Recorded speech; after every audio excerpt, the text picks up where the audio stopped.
Welcome, everybody. I'm Linda Wieseneck, Director of the Cape Resource Center in Bergen County, part of Bergen County Special Services School District.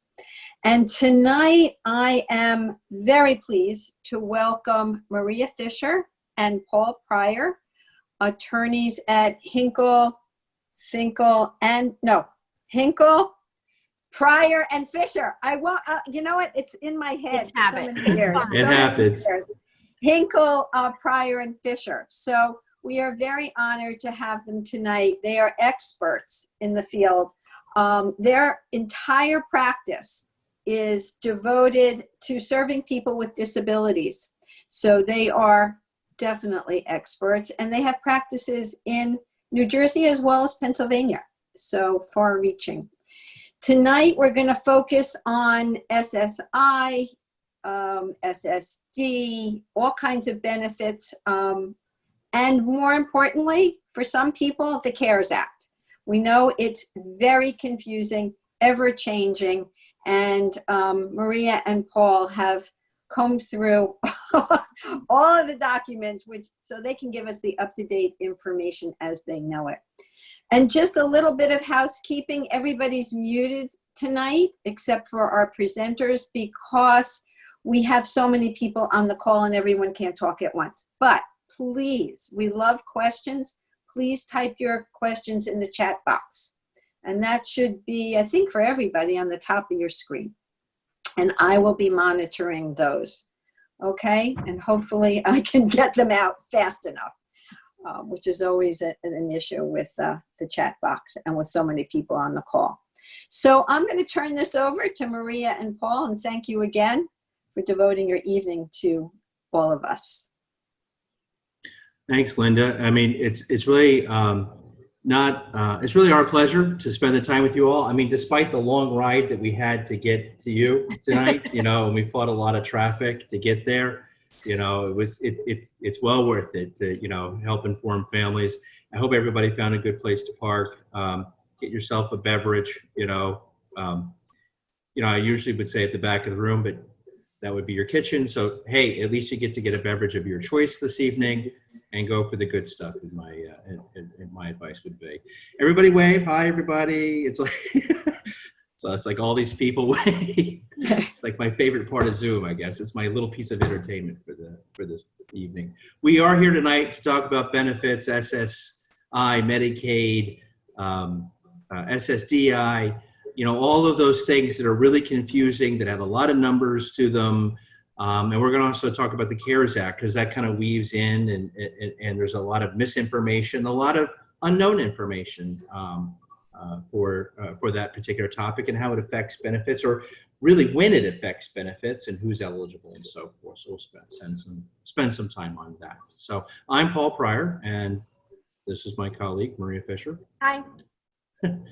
And looks like I'm going to share my screen. So I've got, let's see. We don't ordinarily do PowerPoints, but this particular presentation goes a lot better with the PowerPoint. So. Right. I actually hate PowerPoint as a device, but you know, it can be helpful under these circumstances. So, so we'll get right to it as soon as my computer decides it's going to behave, which apparently is not. There we go. So when we talk about benefits planning and eligibility for benefits, really the most important benefit that we want to talk about is Medicaid. It really is the most important benefit that your child will ever receive. It is worth millions of dollars over the course of your son or daughter's lifetime. And when I talk about Medicaid, we're not going to talk about Medicaid tonight from a healthcare perspective so much, right? Although Medicaid does provide, you know, healthcare benefits, prescription drug coverage, we're really concerned about Medicaid from a long-term care perspective, because most adult services programs that you're going to receive for your son or daughter are going to have a Medicaid component to it, meaning most adult services programs are funded in large part by Medicaid. Now, they're also funded in large part by state benefits, namely through the Division of Developmental Disabilities, but the overwhelming majority of adult programs require you to have Medicaid eligibility, and DDD as a condition of receipt of services claims that you need to be Medicaid eligible in order to receive services. Now, there's some dubious, statements there on the part of the division. I'm not sure that they can actually legally require you to be eligible for Medicaid, and in many instances, those who can't be eligible for Medicaid under any circumstance, no matter what they do, still receive services from DDD by way of policy. But our advice generally is, if your child can be eligible for Medicaid and remain eligible for Medicaid, they should, because it really is the path of least resistance when dealing with adult services programs and DDD in particular. So now, there are really 4 paths to Medicaid, and they're, generally speaking, and they're up here on this particular slide. People get access to Medicaid through being eligible for SSI, Medicaid through Age Blind Disabled, ABD, New Jersey Workability, or Medicaid as a DAC, Disabled Adult Child. And we're going to spend a little time on each one in turn. So the most common way that individuals are going to be eligible for Medicaid is because they're going to be eligible for SSI, Supplemental Security Income. So when a child is under the age of 18 and has a disability, generally they're not eligible for SSI in many circumstances because parental income and resources are deemed to the child. So if you have a disability, but your income or your assets are too high, you're not going to be eligible. So children under the age of 18, parental income and assets are taken into consideration. But the day a child turns 18, parental income and assets are no longer taken into consideration by the Social Security Administration. And this is true whether you're the guardian of your child or not, whether the child lives with you or not, your income and resources are no longer on the table. So as the slide indicates, you can't have assets of any more than $2,000 in your child's name. You have to be careful. The income limit is approximately $800 per month. So if your child has a job and is working in the community, that's fine, but you got to be careful. If that child's income approaches $800, their income may be too high for purposes of continuing to receive SSI. And by the way, when we talk about income limits, I want to make it clear that all of these income limits that we're talking about are generally speaking on a monthly basis, and the numbers are gross numbers. They're not net numbers, they're gross numbers. So that's before taxes, before any withdrawals for statutory withholding or whatever. We're talking $800 a month. There's a concept when we're talking about SSI eligibility, that a person has to have a disability, and there's a clinical definition or a statutory definition of what that means. We're not going to get into it too deeply this evening, but really the touchstone of the definition is that the person with special needs is unable to engage in what the Social Security Administration calls substantial gainful activity, or SGA, all right? SGA is, generally speaking, this is not an exact definition, but generally speaking, SGA is what you and I call work, all right? So if a person, again, is working, that can be considered to be substantial gainful activity. But I want to be careful. A lot of times the Social Security Administration or families may misconstrue what working really is.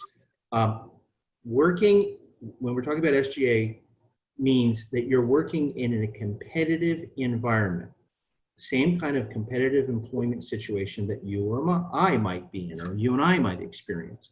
So working in a supported environment, working in an environment that's at the goodwill or the benevolence of the employer is not necessarily substantial gainful activity. So we've seen a lot of applications for SSI denied over the years because perhaps the Social Security Administration misconstrues the nature or the competitive nature of the work that the person is engaging in. However, if your person makes more than $1,260 a month, the Social Security Administration is going to say, going to presume that is substantial gainful activity, because the thought is if you can make $1,260 a month, you can make enough to support yourself, or, because you could work some more, or that should be enough to support yourself. So that is by definition substantial gainful activity in their minds. So, when you're eligible for SSI, you are automatically eligible for Medicaid. You do not need to complete a separate application. You only need to complete the application with the Social Security Administration. So when your child turns 18, in the month that your child turns 18, you're going to want to go to the website ssa.gov, socialsecurityadministration.gov, and start the eligibility process. And again, there's no additional need to fill out a separate application, no additional paperwork to complete when your child is SSI eligible. About a month or so, maybe a month or two after your child receives an award declaration letter from the Social Security Administration saying, congratulations, you're now eligible for SSI, you'll receive a notification from Medicaid saying that your child is eligible for Medicaid as well. So that is the way that probably 80 to 90% of most individuals with special needs, anecdotally, my estimation, 89%, get eligible for Medicaid is through SSI. But that's not the only way. Paul, we have one question about that. How long have the applications been taking in the world of COVID? How long are they taking these days to process? Well, the funny thing is that I have I've received reports from clients, as well as I've read online, that the Social Security Administration is actually processing applications faster than what they were in a pre-COVID environment. So they've kind of like used this time to catch up on some backlogs, and they're actually working a little bit more efficiently, which is completely counterintuitive. But I've read this both in articles as well as received reports from clients that has been their experience as well. Maria, I think you've received some of the same, right? So, absolutely. I mean, who knew? Go figure. So we're talking 4 to 6 weeks? Longer? Well, typically the processing time for an application could be a month to a month and a half, 2 months. Right. Okay. So it's different than what it was. They are definitely getting to them quicker. You're getting responses quicker. They're sending out those questionnaires that have to be filled out. And the process is going along very smoothly. Yeah. Okay. And one other question about, sure. 2 other questions. If your child is turning 18 in November, when should you be doing this application? In November, right? On or after the child's 18th birthday. So the child is eligible for SSI the first day of the first month following the 18th birthday. So if your child turns 18 on November 15th, your child's going to be eligible as of December 1st, as long as you get your application started on or after November 15th. Again, it's probably going to take, I always tell clients, guesstimate about 10 weeks before you hear back from the Social Security Administration in most circumstances. Now it's a little faster now, right? And that's probably a little longer than need be, even in a pre-COVID environment, because, I always like to, tell clients to be a little bit patient with the processing of the application. So it's going to take probably, under those circumstances, ordinarily until January or so, maybe early February before you get a response back, but you get a retro check back to the child's, eligibility point, which would be December 1st, 2020. Okay. Couple other questions about this. If parents are divorced and live in 2 separate states and have joint residential custody, should they apply in both states, or does the child only apply for benefits in one state? One. And there's generally so there's joint legal custody. Okay, so the concept, I'm not a divorce lawyer, but I do know a couple things about this. There's joint legal custody, but then there's generally the parent of primary residence and the parent of alternate residence. So even if you have exactly equal parenting time, so if it's 7 nights with mom and 7 nights with dad in a 2-week period, exactly, one of those parents is still going to be considered the parent of primary residence. And let's face it, it's almost always mom. There are certainly, exceptions to that. So it's usually where the parent of primary residence resides. Okay, couple more before we move on. One thing on the divorce situation, that income limit that we talked about at the beginning is Yes, thank you. earned and unearned income. One of the most common pieces of unearned income that we see is child support. So for families that are not a non-intact family, if child support is being paid on behalf of the individual who you're applying for benefits, you need to take steps to have that child support ordered directly into a first-party special needs trust, which will eliminate the ability for the child support to A, be considered income in the month received, and B, to be considered a resource thereafter. So there are special considerations when you have a non-intact family. So. And child Okay, support is being I'm paid. losing some of these questions because they're coming in fast. So what's the difference between SGA and the $800 income limit? Okay. The $800 income limit is the income you can earn before you lose your SSI benefits because your income gets too high. So if you're working, $801, that's not necessarily considered substantial gainful activity, but it is going to be too much to receive SSI. If you are earning more than $1,280, that's going to be considered substantial gainful activity, and the Social Security Administration is going to say you're no longer disabled, right? Okay. And that becomes relevant for not only SSI, but for SSDI when we get there too. Okay. A child is out of home in a residential program. Are they still eligible for SSI? Yes. Most Yes. certainly, yes. Certainly. Okay. How about if you've been denied twice? Okay, that becomes a very fact-specific Yeah. situation. Yeah. What was the reason for the denial? Have you appealed? What additional evidence did you put forth? So that's a little bit more difficult to answer in this type of a forum. Right. Okay. But it's worth an appeal. Yes.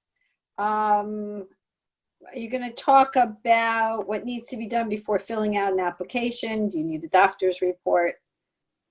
So just very briefly for SSI, it's a relatively simple process. Once you do your application, you will receive questionnaires that have to be filled out, one by the individual, one by somebody who's with the individual. It's a functional report that has to be sent back.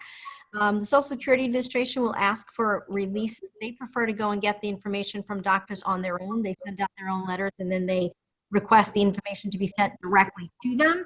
They bring all of these pieces together, they evaluate it, and then you'll be told whether they've determined the individual eligible or not. Okay. Two more. My son makes about $800 a month through work, but in 5-week months, he makes around $1,260. Is that a problem? Yes, Yes, it is a problem. because it's by month. It's not by week. It's not by pay period. It's by month. And it stinks, but it is a problem. Maria, go ahead. No, I was just going to say the same thing. So. Okay. And what about a 19-year-old who is a part-time college student? Can they get SSI and Medicaid? Depends. That's a little bit more of a complex and nuanced question because the Social Security Administration does say that attending college, even though it's not work, and other things that look a lot like work. I mean, certain volunteer activities can look like SGA. Like if you volunteer at the food pantry, stocking shelves, moving merchandise, and so forth, the Social Security Administration can say, and I've seen it happen, that the skills that are required for that type of environment you could use in a local grocery store and you could get paid, right? College is also considered SGA, right? Or presumptively it's considered SGA because the skills that you're using there, you could, employ in a work environment. However, that is a presumption that can be rebutted. Now, the person I note with particularity that this person said part-time. I would also say if a person is in a college experience program that's highly supported, that may not be for a degree, not be a matriculated program, or maybe a highly supported program, that I would argue that that's not a college program SGA in the sense of Social Security Administration would define that. But those become arguments, right? And those are also very fact sensitive and a little more nuanced, and would have to be kind of dealt with on a case by case basis. So if your kid's going to school, I wouldn't write them all, I wouldn't write SSI eligibility off entirely, but you have to understand that it might be a little bit more complex than the average SSI application. Okay, people want us to move on. One last, in the world of COVID, applying for SSIs over the phone, correct? Yes, you can do it Yeah. over. Absolutely. And Okay. it's been that way also as an option pre-COVID as well. Right. So Right. And you can apply for SSI and Medicaid anytime after 18. correct. Anytime after. Okay. Yes. And then will your PowerPoint be available online as well as the presentation? I think, yes. Let's just go with yes. Right. We'll make Okay. it available. How about, hey, Christina, you're still on the, yeah, I know you're still listening. So we'll figure out how to. All right, let's Christina, move upload it. on. We had some, CARES Act stuff, questions, but we'll wait till you get to that part. All right. So ABD, Maria, take it away. This is yours. Okay, so age blind disabled Medicaid is different than getting Medicaid through SSI, because with SSI you get a monthly income benefit as well. So you go through that SSI process, you'll see the individual will receive somewhere between $500 and $700 a month. That doesn't happen with age blind disabled Medicaid. It is simply Medicaid without any of that income stream.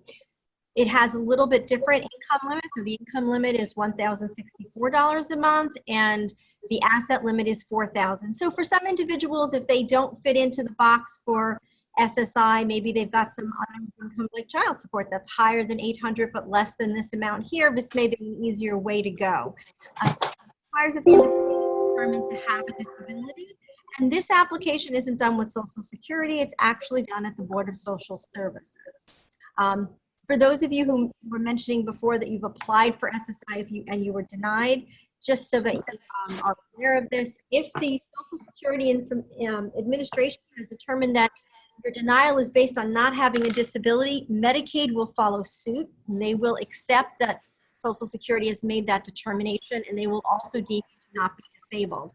If, however, you've never applied to SSI, you're just applying to Medicaid through the county board as your first entree into Medicaid, they will do their own disability determination. But it's just another avenue to get Medicaid. All right.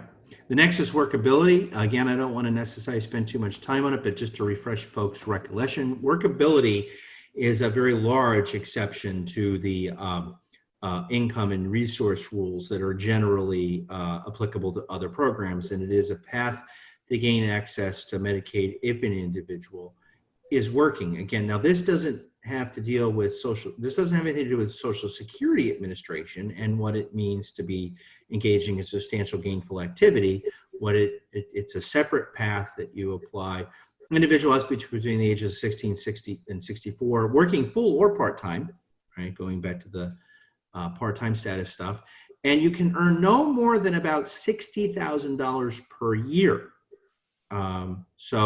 I know I said before, generally these numbers we talk about are monthly. Well, this one we switch to yearly. So if your kid is making less than $60,000 a year, approximately, it's actually a couple bucks more, then your kid's going to be fine in terms of the annual income limits.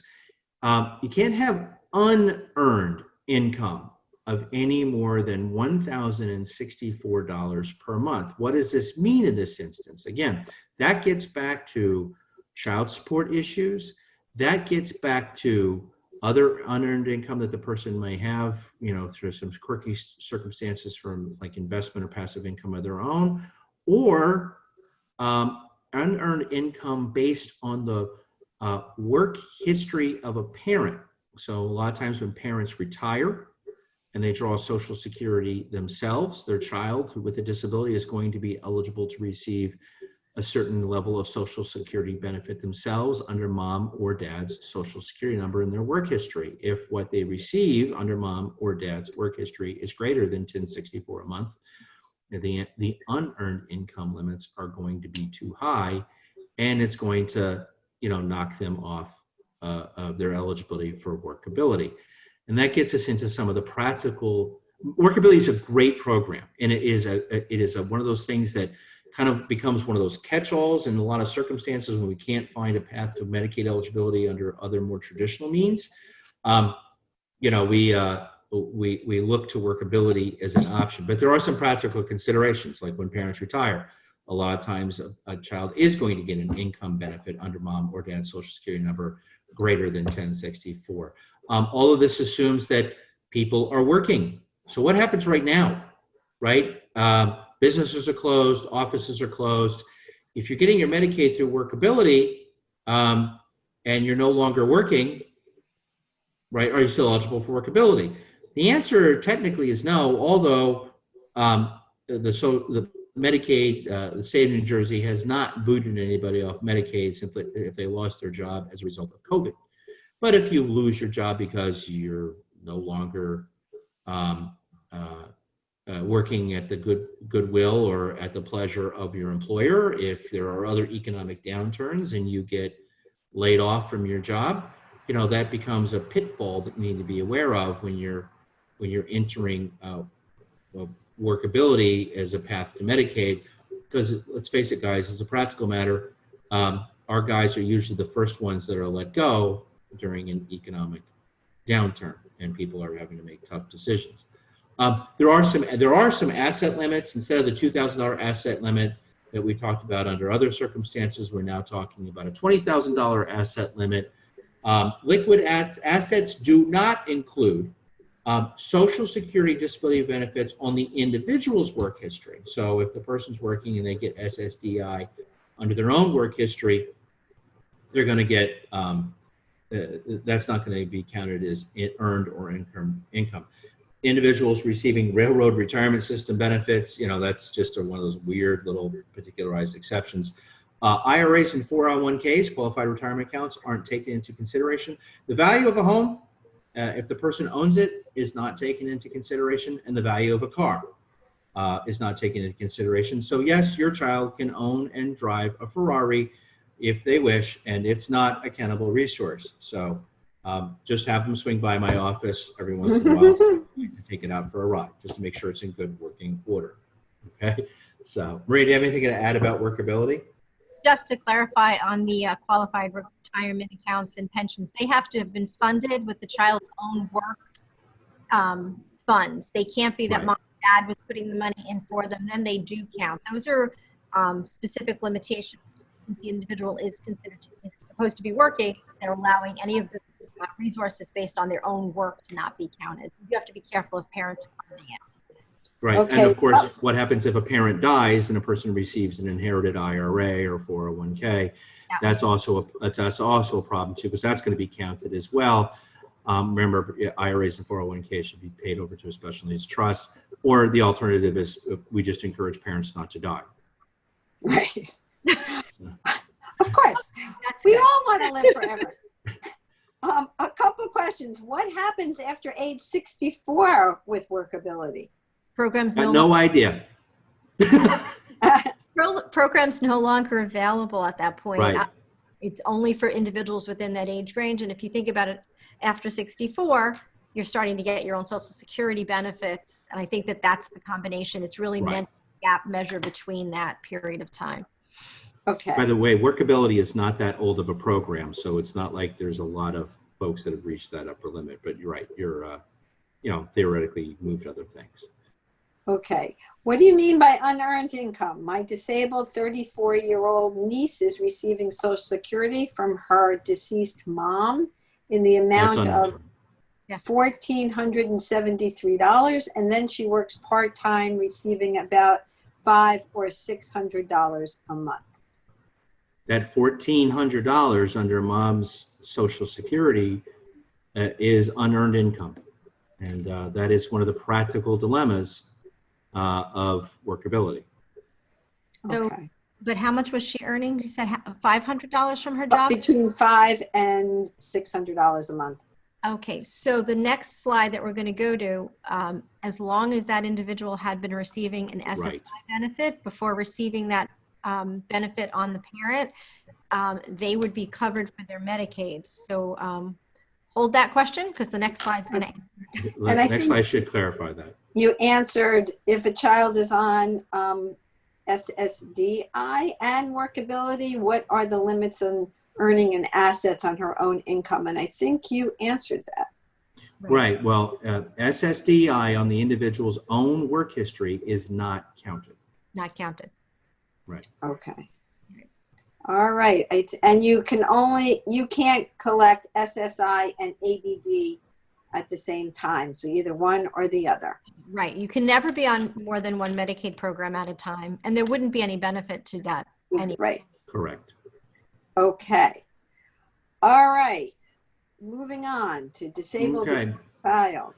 Moving on to DAC status, disabled adult child. If a person is on SSI, the typical path is a person gets on SSI on or shortly after their 18th birthday, and at some point, most families find themselves in a situation where they are going to have to move their child over to Medicaid under a DAC status. All right, and this happens to everybody. And Maria and I get all kinds of panic calls, people freaking out all the time when this happens. And I understand why, and certainly it is it's kind of a jarring experience, but I'm here to tell you that it's not something to get terribly panicked about. So what's going to happen in most situations, a person is going to be on SSI and they're going to be on SSI for years. And then a parent will retire, by retire, I mean start drawing Social Security under their own work history. And then the individual who's been receiving SSI benefits can start receiving a benefit under the parent's work history. So, mom may retire and mom may have had a pretty good job, and she may have a Social Security retirement benefit of, let's say, $2,400 a month. Okay. And then when she retires and starts drawing $2,400 a month, let's say her child is going to be eligible to receive about $1,200 a month. So you get about 1/2 of the maximum benefit that, in my example, mom is getting. So she's, child is going to get $1,200 a month, which is more than the $800 a month in income that the child is allowed to have in terms of an unearned income or earned income, and the child's going to lose SSI benefits. So, and then, you're going to get a letter from the Social Security Administration that says, congratulations, your child is now eligible for Social Security retirement benefits under your work history. They're going to get about $1,200 a month. And then you're going to get another letter that's from the Social Security Administration from SSI. It's going to say you're no longer eligible for SSI benefits because your SS benefits under mom's work history are too high, right? So you're going to get this termination letter. And then shortly after that, you're going to get another letter from Medicaid that says you're not eligible for Medicaid anymore because you lost your SSI. So what you're going to have to do is you're going to have to go down to your county board of social services in the county in which you reside, and you're going to take those 3 letters and you're going to put them on the counter, and you're going to say to the nice person behind the desk or behind the counter, I'm here to apply for Medicaid benefits for my child as a DAC, disabled adult child. And the various criteria for eligibility, very similar to the criteria in terms of when the disability has to manifest and so forth as it is under SSI. And when you lose your SSI through no fault of your own because a parent retires, you will be able to fill out an application with the County Board of Social Services to re-enroll your child for Medicaid as a DAC. And that's, it's a little blip, but it's a pain in the neck because you do have to go do something. You have to go somewhere and you have to fill out a form. That's a pain in the neck to form, like most other bureaucratic forms. But once it's done, and the child would be eligible for to receive Medicaid basically for the remainder of their life, as long as they maintain all of their other economic eligibility criteria. So as long as your child has received at least one SSI check and then loses it as a result of a parent retiring, a parent going on disability because they've been injured, a parent dying, they'll be eligible to receive Medicaid as a DAC, generally speaking, for the remainder of their lives. So when an eligible person has been receiving Social Security benefits under a parent's work history for at least 24 months, they were also going to be able to participate in Medicare. So you're going to keep your Medicaid as a DAC, and 24 months later, after continuing to get benefits under mom's work history, in my example, your child is going to be able to participate in Medicare. They'll be known as what's called a dual eligible, because they'll get both Medicaid and Medicare. And frankly, folks, this is like the brass ring of social medicine in the United States, because you get, pretty decent labs, doctors, hospitalization coverage under Medicare, and you get decent prescription drug and long-term care under Medicaid, and you get most everything covered, in that realm. So, this is a good thing. This is kind of, when we get to this point, this is where we want our child to be. So that's kind of DAC and Medicare in a nutshell. Maria, anything you want to add to that? One question on that. So now mom retired, and the adult child is collecting on mom's work history. What happens a year later if dad retires? So where does that go? So the Social Security Administration, these benefits are entitlement benefits, so the individual must receive the better benefits. So whoever would be the higher wage earner, that's where the child will end up. So if mom is the lower wage earner and the child's receiving on mom, and then dad's benefits, dad goes to apply for his benefits, the child will be bumped up to dad. Mm-hmm. Okay, I think that answered that question. We have some special needs trust questions. We have COVID question. If receiving money as a DAC, can they go over $2,000 monthly? No. And that is the biggest problem we run into, because you must remain otherwise eligible for SSI. So your other income still has to stay below that approximately $800 a month limit, and your resources must be below $2,000. Many people, and I've had a lot of clients who have run into this problem, they will ask the Social Security Administration that exact question, and the Social Security Administration will say, no, this is not a means-tested government benefit. You can save whatever you want. Social Security Administration has no understanding or knowledge that you also have Medicaid for your child that you need. And what happens is you end up losing your Medicaid, and Social Security says, well, we were only telling you about our benefits. So be very careful about that. You must still follow those SSI rules as a DAC.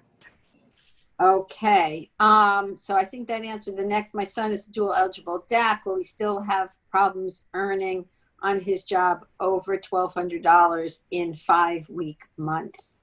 Yes. Yes. Yeah. Okay. Do the increments in place to reach full retirement age affect the SSDI of a child after 64? I do not reach FRA till 66 and 8 months. So I think, go ahead.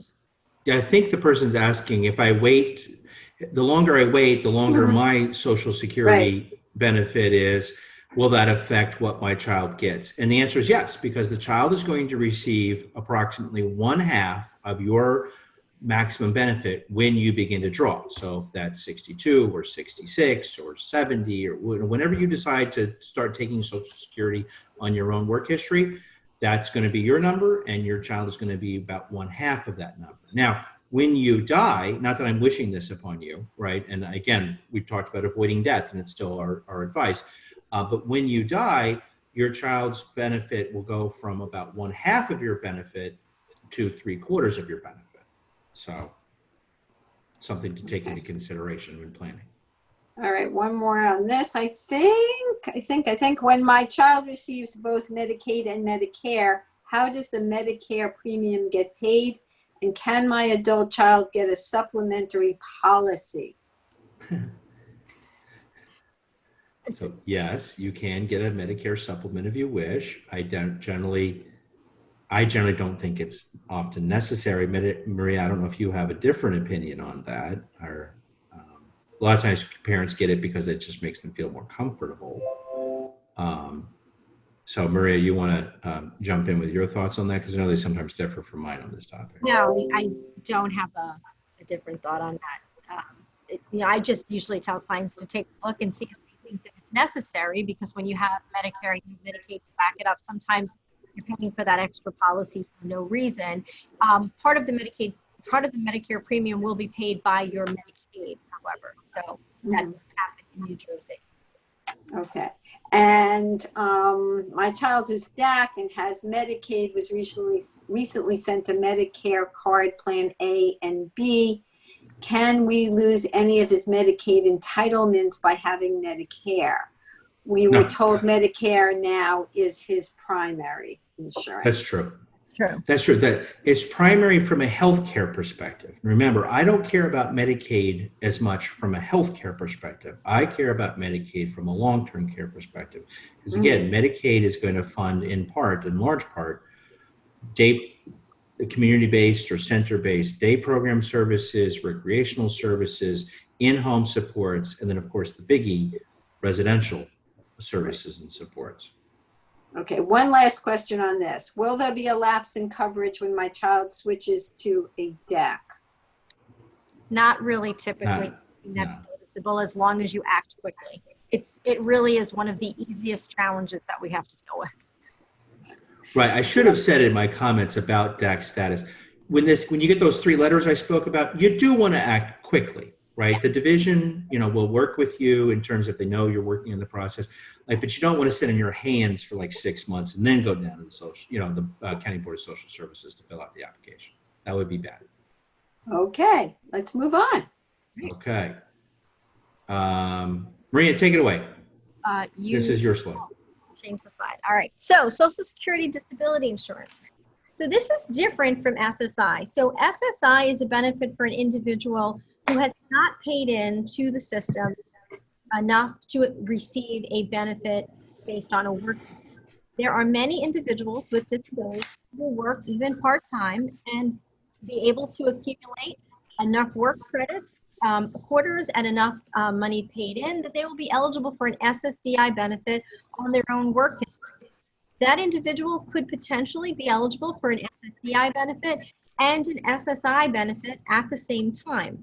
It is important to know SSDI to the individual is another form of unearned income. So where we said child support is unearned income, a benefit from Social Security Administration that is based on a parent's work history is unearned income. A Social Security disability benefit on the individual's own work history is also unearned income and will affect your SSI payments. But you can actually, in some cases, maintain both. I think I already did this. Did I go too far, or did I go? Okay, so we're going to talk about the effect of unearned income on SSI. So any unearned income will reduce the individual's SSI benefit. For example, unearned income from SSDI, from child support, or from a parent's benefit. The Social Security Administration will forgive the first $20, and that amount would have no effect on SSI. So if your unearned income is actually less than $20, it will have no effect on SSI. However, every dollar of unearned income over that 20 will reduce your SSI benefit dollar for dollar.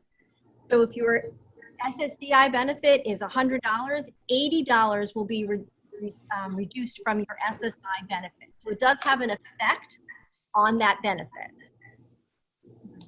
Slide. We're going to do a couple of case studies to kind of show the interplay between unearned income on your SSI benefit. We're also going to talk about how your earned income affects an SSI benefit. And those are usually helpful to do with slides.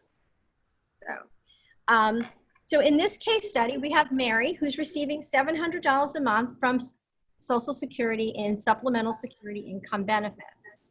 The Social Security Administration has notified Mary that she's now going to begin receiving $520 a month from SSDI benefits, which is on her own work history. What will happen to Mary's SSI benefit? Well, we take that, go back. I go to. Yeah, that's okay. So sorry. So we take the $520 of SSDI benefit, her unearned income, and we reduce it by $20 because that's the exclusion amount, and we are left with $500. Mary's SSI benefit of $700 will be reduced by $500. At the end of the month, Mary will end up with her $520 in her SSDI benefit and $200 a month from her SSI benefit. So she's $20 ahead of where she was because of that exclusion amount, but it does reduce her SSI benefit. So an individual who's receiving an SSI benefit and works, there's a different calculation that is used for that. So when you have an SSI benefit, your work income, so income that you actually earn, the Social Security Administration says that the first $65 of that earned income will be excluded. And then that $20 that we just talked about with our unearned income, that would be forgiven whether it's earned or unearned income. So it's the first $20 of any income. And then if it's actual income that you're making, not unearned income, the Social Security Administration only reduces your SSI benefit by 50 cents on the dollar. In this scenario, what the Social Security Administration is trying to do is incentivize working. And this has become a lot more important for parents to understand since we're now a workforce state. I know under COVID that's a little bit different, but a lot of our individuals hopefully will be going back to their program sometime soon, and they will be earning again. So it's very important to understand this interplay because you do want your child to work if they can, but we just have to be smart about how we do it. So if you can go to the next slide, I have a case study of how this works. So we have John, who's receiving $600 a month in his SSI benefit. He is currently working and he earns $285 a month. John has no unearned income. So the first $20 plus the first $65 of John's income will be excluded. So we take that $285 and that becomes $200. So that remaining $200 gets divided in half. And that will be deducted from his SSI benefit. So his $600 SSI benefit will now only be a $500 SSI benefit.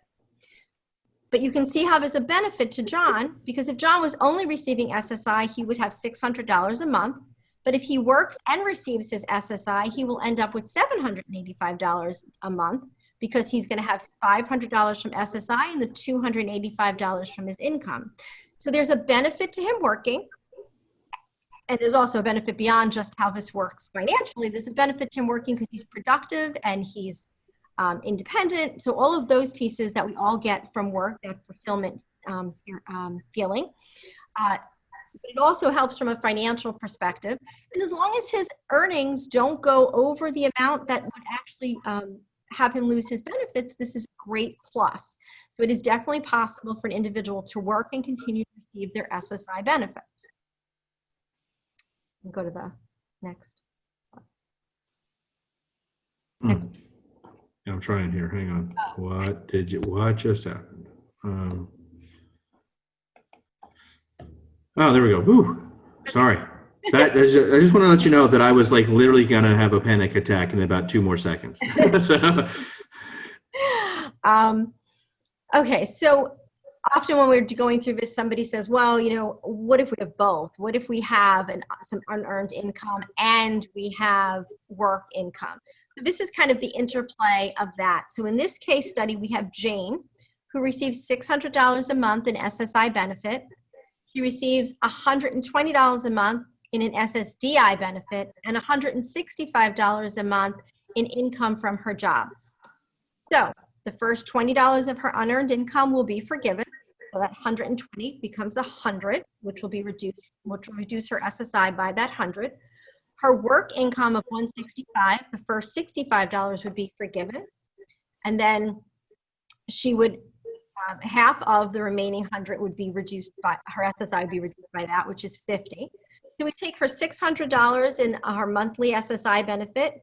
We subtract the 100, we subtract the 50, we have $450 that Jane will receive in her SSI benefits. But as a total for the month, she has $120 from her SSDI, $165 a month in her income, and $450 a month in SSI benefits. So again, she's able to put those things together, and she has more available funds to her each month by combining her work and her benefits. So again, there's definitely ways to do this. I want to talk a little bit about SGA, and I know we kind of touched on it right at the beginning, and Paul talked a little bit about what it actually means. So for an individual who engages in SGA, they become no longer considered to have a disability in the world of the Social Security Administration. That affects not only your SSI, but your SSDI, and receiving a benefit on your parents' work history.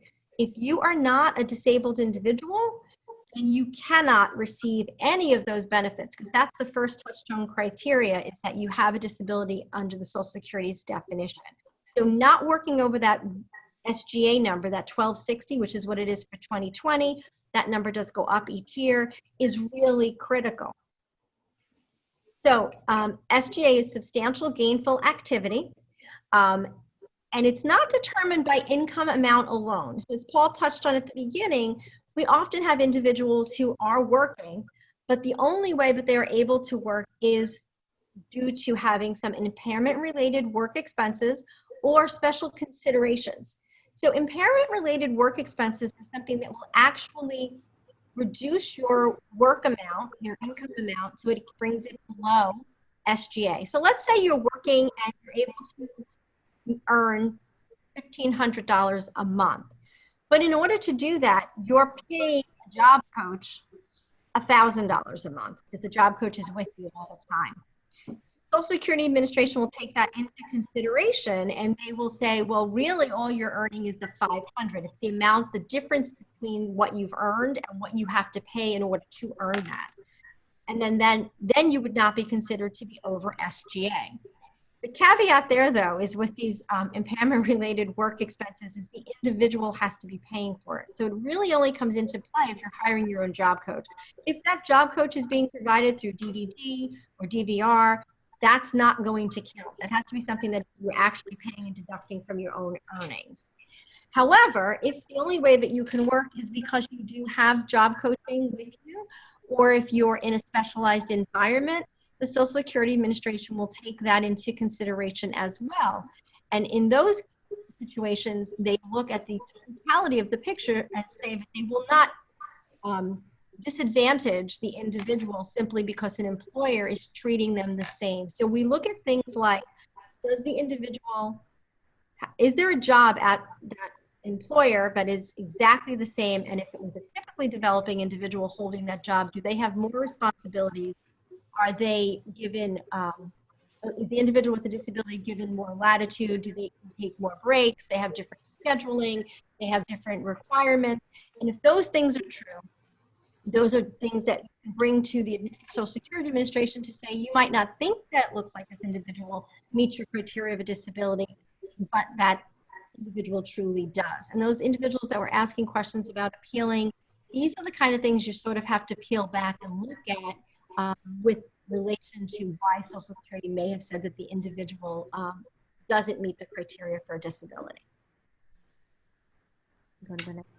So with that, Linda, are there any, before we kind of move into the next segment, are there things that folks want us to clarify? Clarification on, okay, if receiving money as a DAC, can they go over the $2,000 a month limit? I think we did that. They can't go over. Wait, there wasn't a question. Once my son starts receiving Social Security benefits based on my husband's work or my work history, and therefore SSI stops, do these new Social Security benefits also go into the same custodial account with me as representative payee as the SSI did? Is there any limit like the $2,000 in assets for SSI?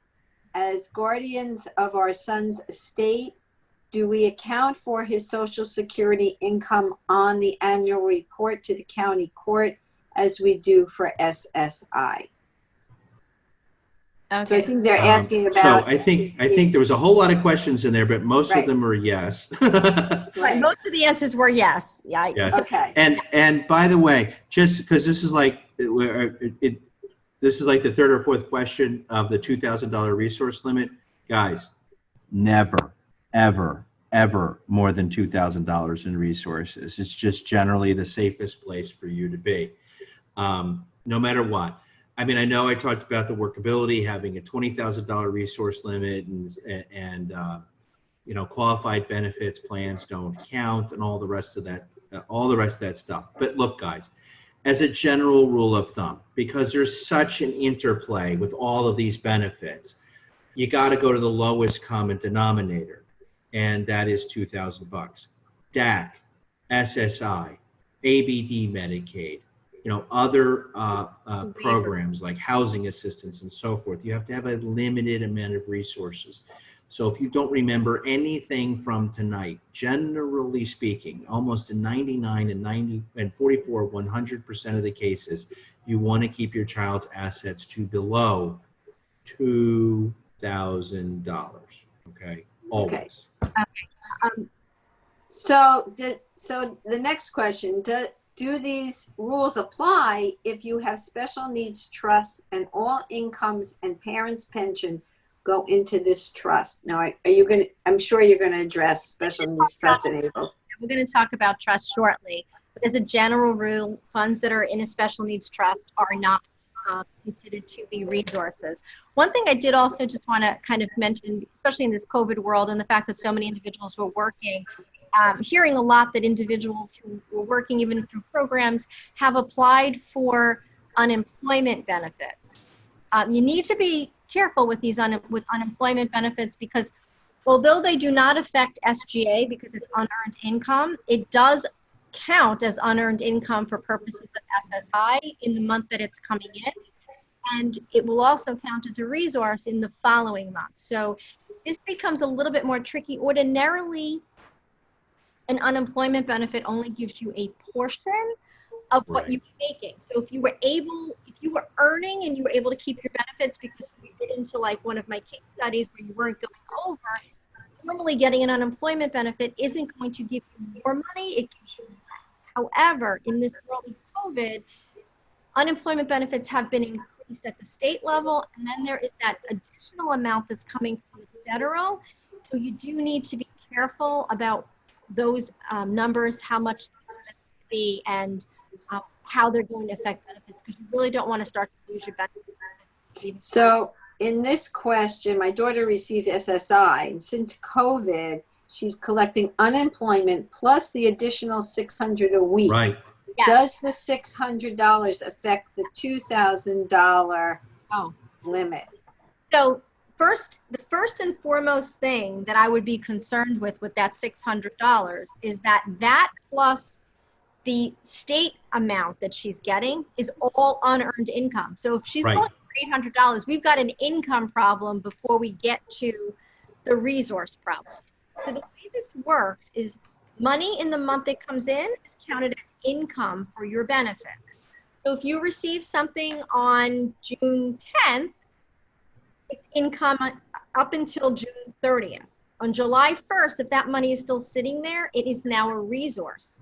So you can be over as a technical matter, you can be over the $2,000 during the month because new money came in, but it needs to be spent before you get to the first day of the next month. So that's when it becomes a resource. I think the easy answer is it's going to be a problem, because the amount that she's receiving is probably going to keep rotating to bump the individual over. The answer is you need to spend the money. And quickly. And quickly. Or open an ABLE account, move it into an Right, ABLE. which we're going to talk about. But yeah, open up an ABLE account, throw it in a first party special needs trust if you already got one. Right. You know, But something don't like leave that. it sitting in any regular account, because it is going to create a benefits problem for the individual. Or if So you've been putting off expenses or purchasing things for your son or daughter with special needs, and this is the time that you can, use that money on a monthly basis to, start acquiring those things, those goods or items that they've been needing for a while, the new iPad, the new laptop or whatever, now's the time to go shopping. And the Social Security back payments, they can go in an Enable account as well? They can go in an Enable account or a first-party special needs trust, yes. Now, when somebody says a Social Security back payment, if what they're referring to is that they became eligible and there was a period of time where maybe there wasn't eligibility and they got like a lump sum payment, read the letter that comes with that very carefully, because depending on the amount, if it's over a certain amount, they're required to give you additional time to spend that. And the typical amount that they give you is 9 months. You normally have Right. 9 date of receipt.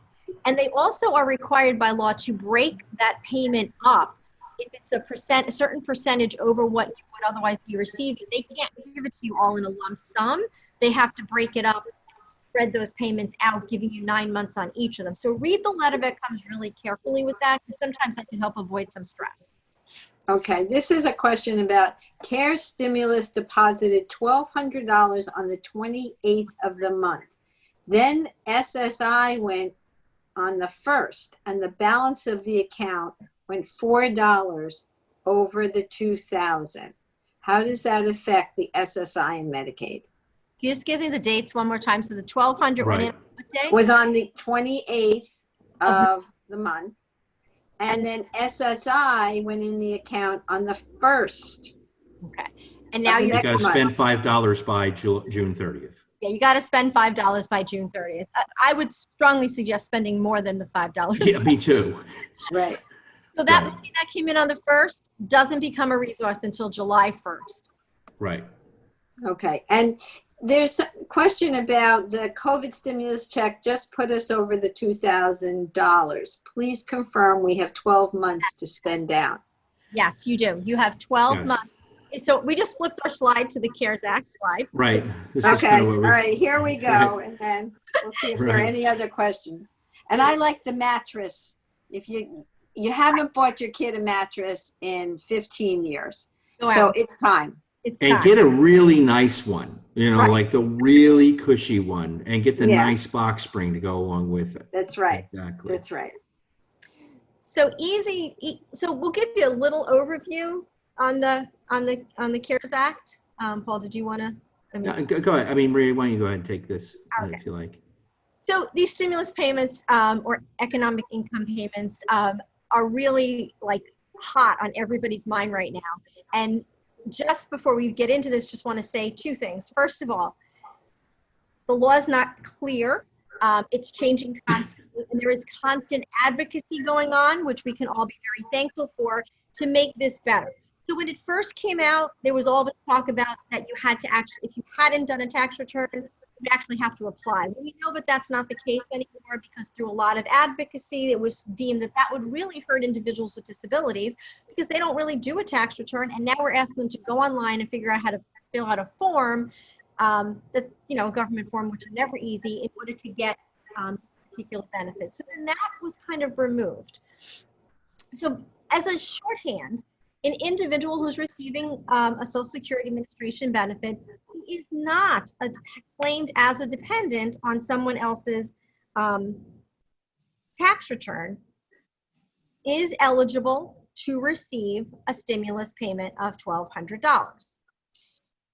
Then people were getting these checks. And then the question became, how does this affect my benefits? At first, none of us knew the answer because as a technical matter, it's unearned income and it would be counted as a resource. The Social Security Administration has come out and said they are not counting the economic income payments as income, and you have 1 year to spend down the funds before it will be counted as a resource. So that was great for anybody who's on an SSI benefit. The federal government shortly after that came out and said that no federal benefit will be affected. You have 12 months to spend that down before it becomes counted as a resource and will affect a federal benefit. Medicaid is a federal benefit that's administered by the states. The state of New Jersey has also said the same thing, that they are giving people 12 months to spend that $1,200 down before it will affect any type of means-tested state benefit. So with that being said, it should be easy, I hope, to spend those funds down within the 1 year period. Okay. And how about if someone did not receive this? Should they look into it? Why might they not receive it? Well, one of the most common reasons why a person shouldn't at least receive it is if they were claimed as a dependent on their parents' income tax return for either 2019 or 2020, depending on when they filed their last tax return. However, we have anecdotally been advised by some folks that even though I claimed my child with special needs as a dependent on my tax return, my kid still got a $1,200 stimulus check. And, you know, as much as I would like to advise people in those situations, like don't ask too many questions, like don't ask, don't tell, and take the money and run, you know, there is some criteria, there's some language from the IRS that says, look, if you receive this inappropriately or accidentally, you are required to pay it back, or we have the right to go take it back or whatever. But being claimed as a dependent upon your child, on your child's social security, claiming your child as a dependent on your tax return is generally the most common reason why you don't get the stimulus check. Other reasons may be that your child hasn't yet received Social Security, SSI. If you've been late in applying, or you've delayed your application for whatever reason, and your child isn't receiving Social Security of any form, then your child may not get the $1,200 stimulus check under those circumstances as well. Maria, I don't know if you have any other examples of why. No, and the reason, the reason for that is that children over the age of 17, regardless of disability or not, are not included in those payments either. So the way that a child over that would be able to get it is because they're on a Social Security benefit.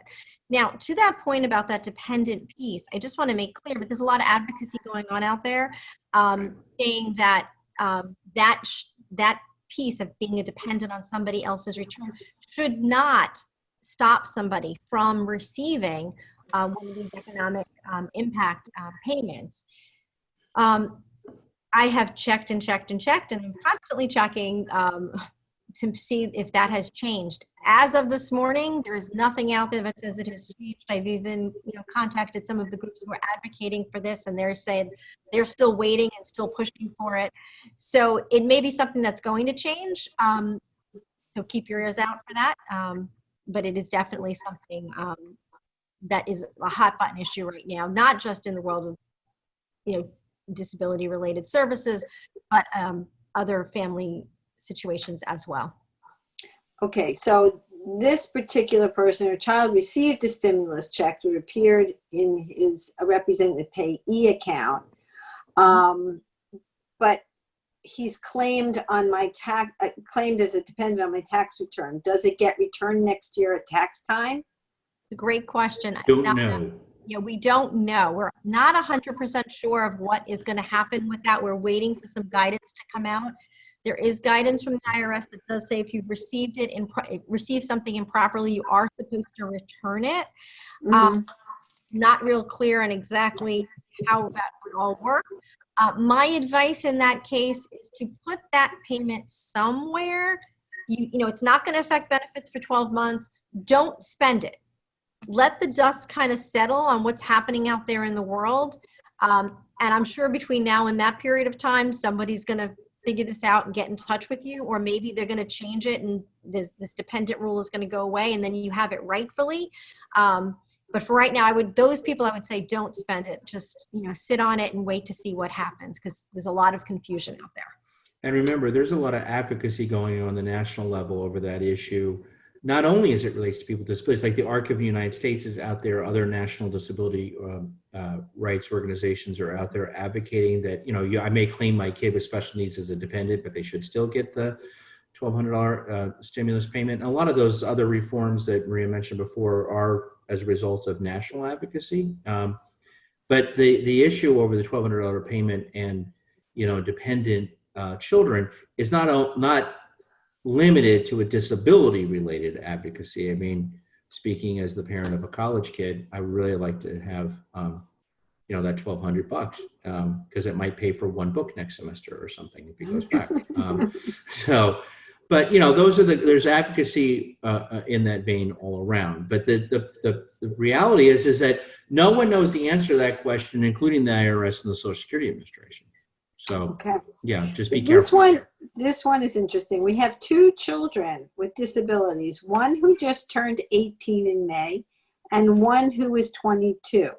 We only got $500 for our minor child at the time, but nothing for my adult child. Should he get 500 or 1,200? Again, if he's claimed as a dependent, he really should get, you're not going to like this answer, but he really should get 0 because he's claimed as a dependent. But wait, he was under But, 18. no, the 22-year-old. Oh, sorry. The 22-year-old should get 0, right? However, the 18-year-old is probably also claimed as a dependent and should probably rightfully receive, well, again, the cutoff is 17. So, so there you go. 17 before.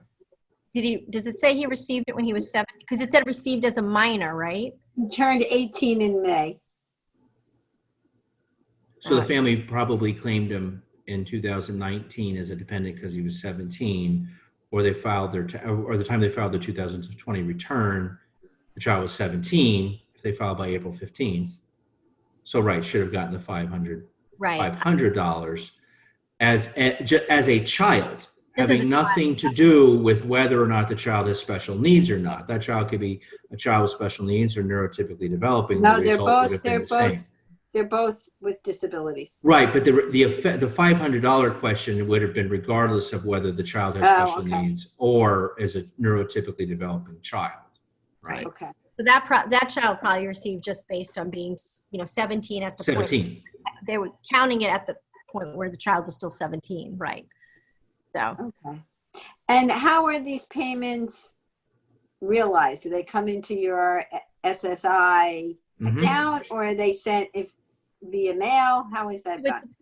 It depends. They're supposed to come however your benefit check comes. So if your child's benefit is direct deposited into your representative payee account, it should show up there. If your benefit that you're receiving is done through the mail, you should get a check through the mail.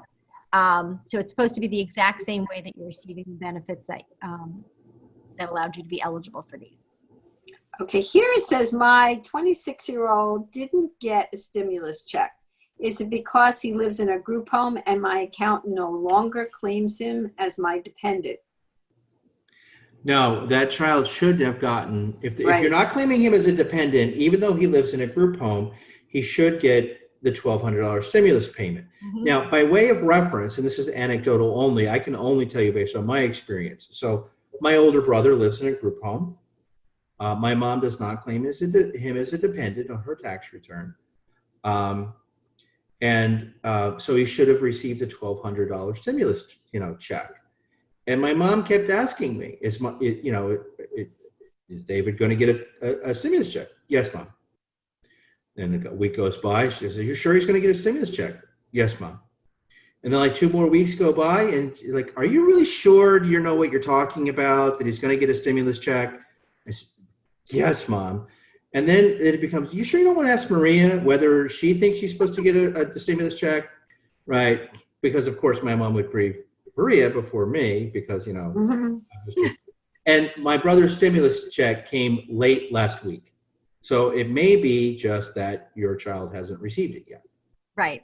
And that is true. They're rolling it out over they're not everybody's getting it at the same time. So that's 100% true. And okay. Yeah. So this person who asked the question about the 17-year-old but now is 18. So if we claim them as a dependent, they should or should not get it, and how much? 1,200 or 500? Okay, so let's try to streamline this. Let's back the wagon train up, right? Never mind whether your child has a disability or does not have a disability. If you have a child who is under the age of 17, who obviously would be claimed as a dependent, they would be eligible for the $500 payment. But there's also an income piece to the parents where, the higher your income, the check gets diminished.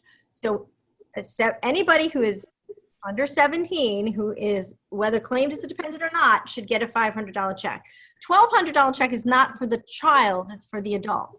So now where we get into is our world of individuals with disabilities is that sometimes, most of us, I claim Tracy, most of us claim our child with a disability as a dependent because they meet the criteria that the IRS says somebody who is dependent on you.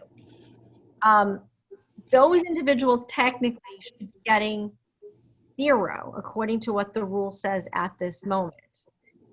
That same a child with a disability who is over the age of 17, who is not counted as is not claimed as a dependent, should get $1,200. So is that clearer maybe? I mean, I know it's complicated. Right. Remember, it's Congress who came up with these ideas, so therefore it's absolutely complicated.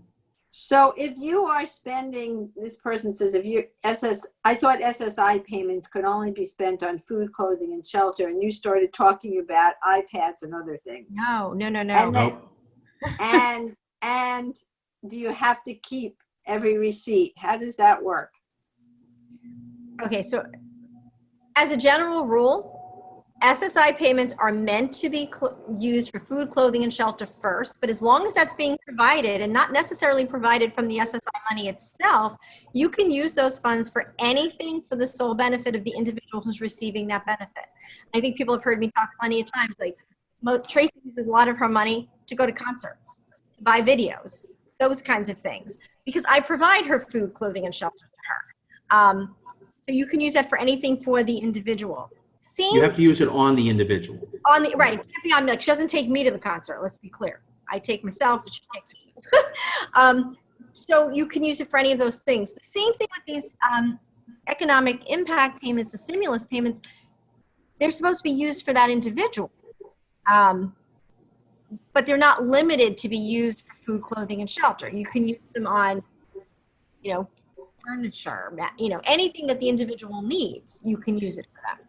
And remember, the $1,200 payment, hyper-technically, is not an SSI payment, or it's not a Social Security payment. It's an income tax credit given to you by the IRS in the form of cash at this, in this instance. So it's not an SSI benefit, it's not an SSD benefit, it's not anything. It's a credit given to the person. So the person can take it down to Atlantic City now that they're open and put it all on black for all the care, right? Because it's not an SSI benefit. Of course, I would argue that's a recreational expense to begin with. I don't advise doing that, by the way. It would be better ways to spend the money than going down to AC with it. So, but it's not an SSI benefit that you have to track as carefully. Okay. Right? So this person says, my son is a DAC and was dependent on my taxes last year, but still received the stimulus. So we went over the $2,000.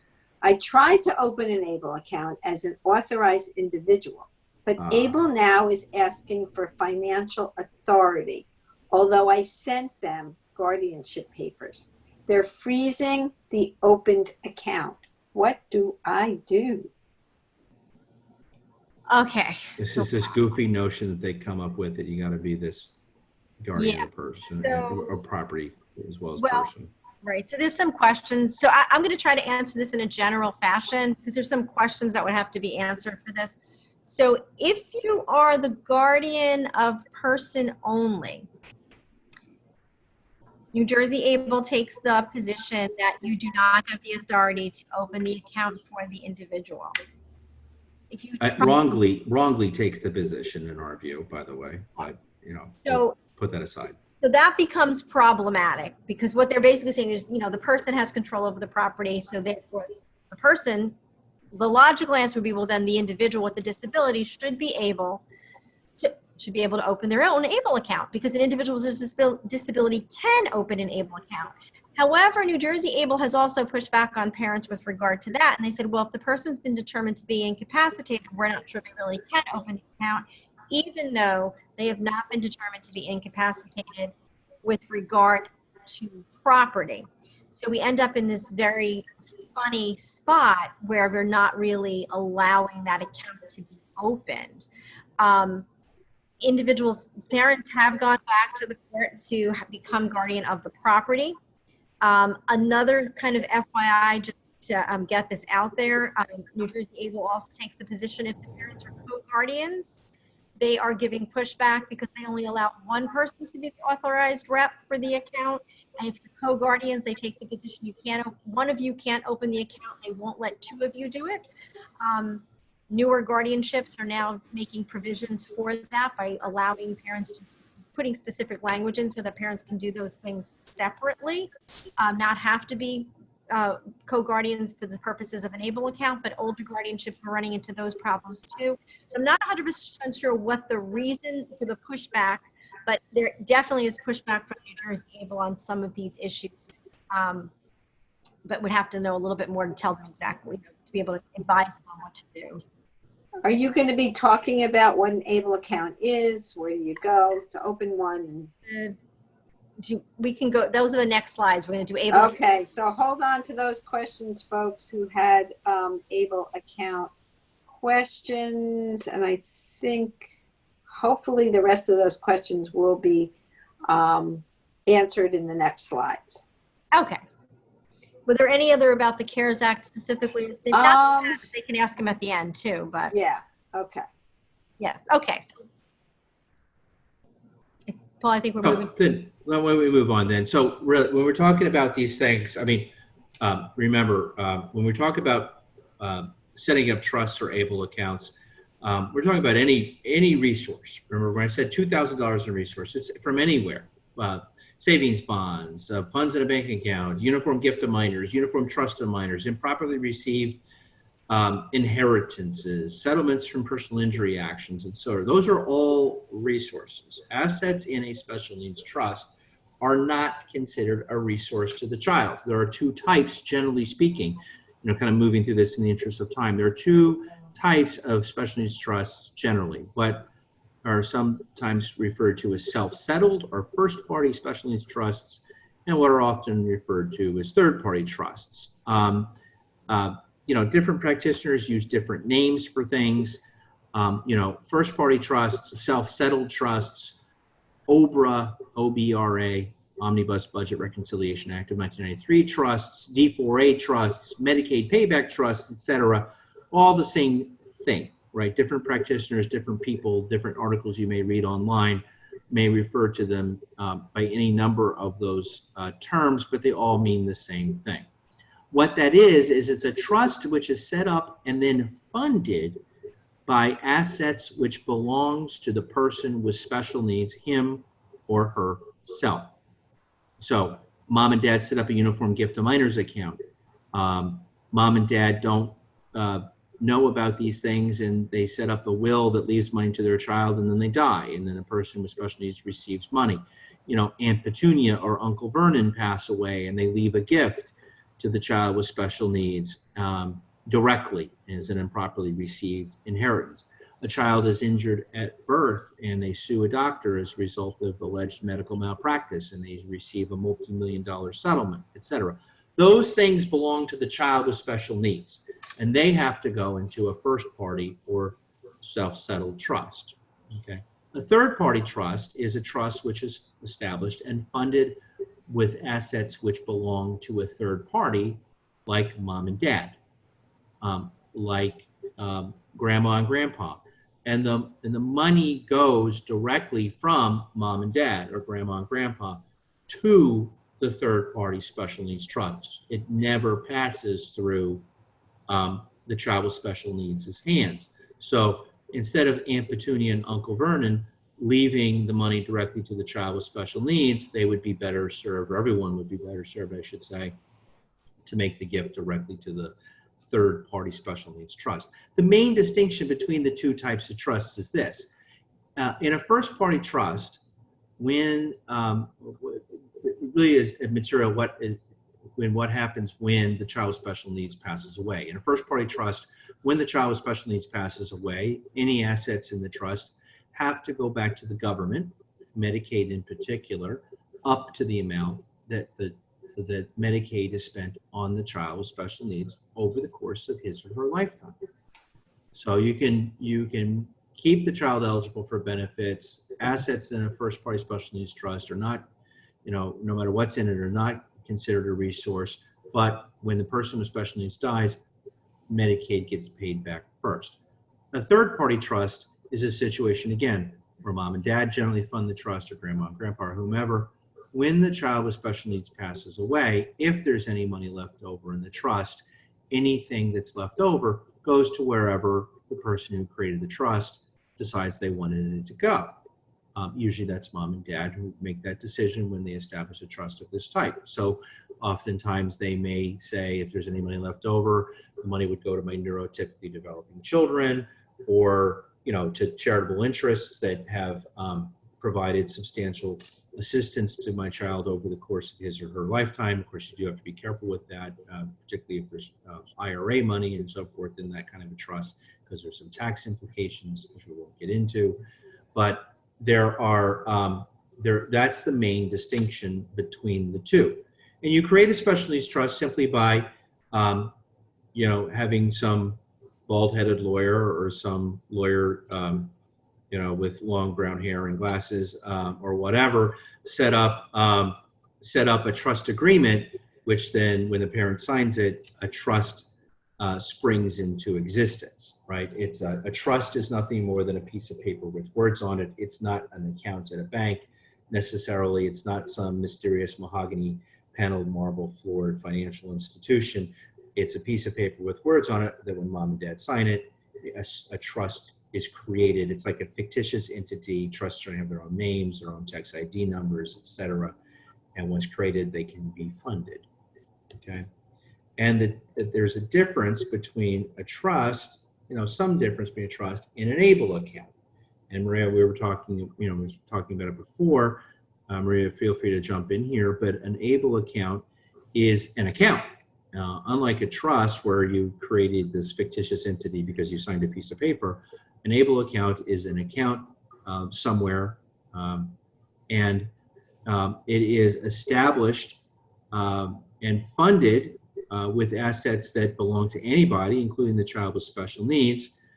They are nice devices to shelter, income or small amounts of resources and so forth, but there are some limitations. Not the least of which is that you can only put $15,000 per year into an ABLE account from all sources or donors combined. There are no upper limits to a special needs trust. I mean, you could put $15 million in a special needs trust if you've got it, but you can only, in one shot, but you can only put $15,000 a year in an ABLE account from everybody who wants to add to it. A person with special needs can only have one ABLE account. So that does put a limit on how much that can be put into an ABLE account on an annual basis. Once a person is has an ABLE account, if the money in the ABLE account is greater than $100,000, it will suspend SSI payments. It will not affect SSI eligibility, but it will suspend SSI payments, but the person's Medicaid will continue. And then the maximum amount you can put into an ABLE account is slightly higher than $300,000. And then that's the cap, and that's how much you can put in it without affecting Medicaid. But the big issue with an ABLE account that you need to be aware of is what happens when the person with special needs passes away. If there's any money left over in an ABLE account, the money that is in an ABLE account has to go back to the government first. Again, namely Medicaid, up to the amount that Medicaid has spent on the person over the course of their lifetime. So in that respect, it acts a lot like a first party or self-settled special needs trust. So you open up an ABLE account generally by going online and going to the website, savewithable.newjersey. I think it's .com, right, Maria, or is it .org? I think it's .com. Just type in ABLE New now, Jersey ABLE. New Jersey. Yeah. It's going to come up. It's going to pop up. And then you can literally, despite, assuming you don't have any of those other hiccups that Maria was mentioning with respect to guardianship issues and so forth, I mean, literally online, you can set up an ABLE account in 15, 20 minutes. It's like a Geico commercial, 15 minutes, save you an ABLE account, right? So And it's really kind of that simple as long as you don't run into any of those other issues that Maria touched on before. They are good devices. They are good for devices to use in connection with or in conjunction with a special needs trust, but they generally are not devices that should be used to replace special needs trusts. Paul and Maria, I have found that the ABLE National Resource Center is a very good website to go to because they will tell you everything about ABLE accounts. You can compare states. You can look at different states to see if that meets your needs better, because we're having a lot of questions about that. There are free webinars that I've taken that are simple to understand. They, make it easy. So then the ABLE National Resource Center, I think, is an excellent resource for people. And they will tell you everything you want to know. And it is totally fine. People often ask this question, can I open up an ABLE account in a different state other than New Jersey? You Yes. are totally Yes. allowed to do that. Some of the I have clients have done that, or because some of the different states have different banks that they deal with, different investment options, which people, somebody may prefer one over the other. I do just want to point out, because a lot of people get very taken in by Pennsylvania, because Pennsylvania does not have a payback provision. But just be clear, Pennsylvania can only waive the payback provision for Pennsylvania Medicaid. They can't waive the payback provision for New Jersey Medicaid. So it would still have a payback to New Jersey. So that's the reason you're choosing, then you might want to just rethink it, because it doesn't have where you want to be. Okay, I put it in the chat box, the ABLE National Resource Center, for people. Just Google it, and I think it's ablenrc.org.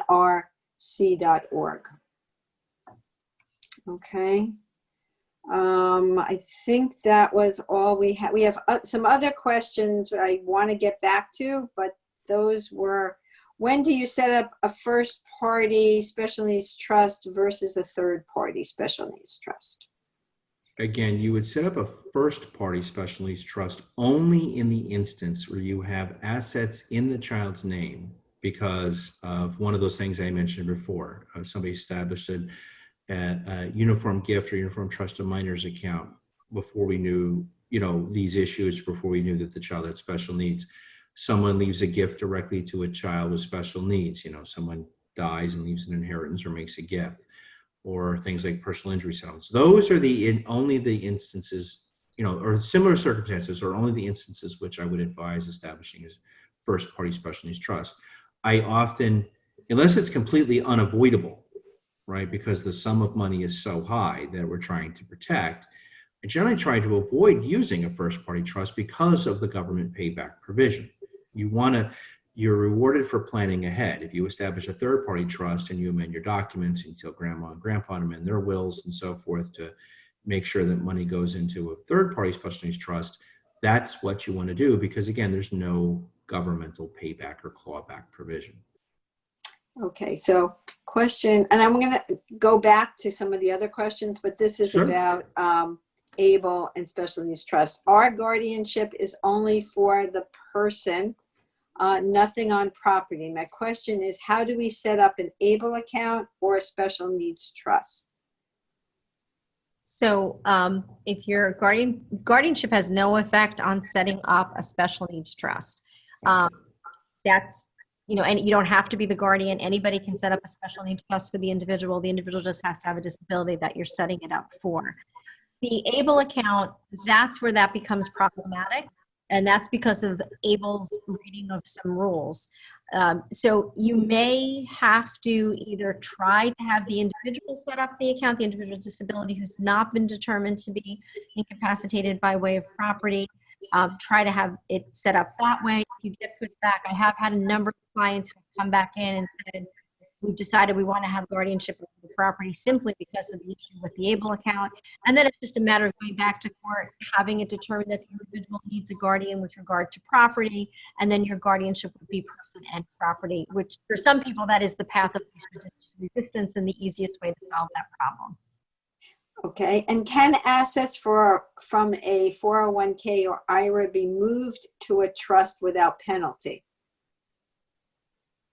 Are we talking the individual's own IRA or 401k? I would imagine the parents. Okay. Well, so generally speaking, if we're talking about mom and dad, we're talking about a situation where, let's say dad has an IRA or 401k and dad dies, and the child. Oh, here it says individual assets, not parents. So I don't know Okay. what that individual's assets. Okay. So a person's working and they have an IRA, Right, or 401k, right. right? So the question becomes, what are the income tax implications and penalties? Generally, you're going to have to withdraw the money from the 401k.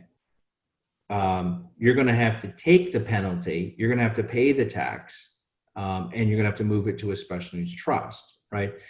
And that stinks. It's really unpleasant. But remember, if you're doing this to preserve Medicaid, you're doing it to preserve, potentially millions of dollars worth of federal benefits and state benefits over the course of the child's lifetime.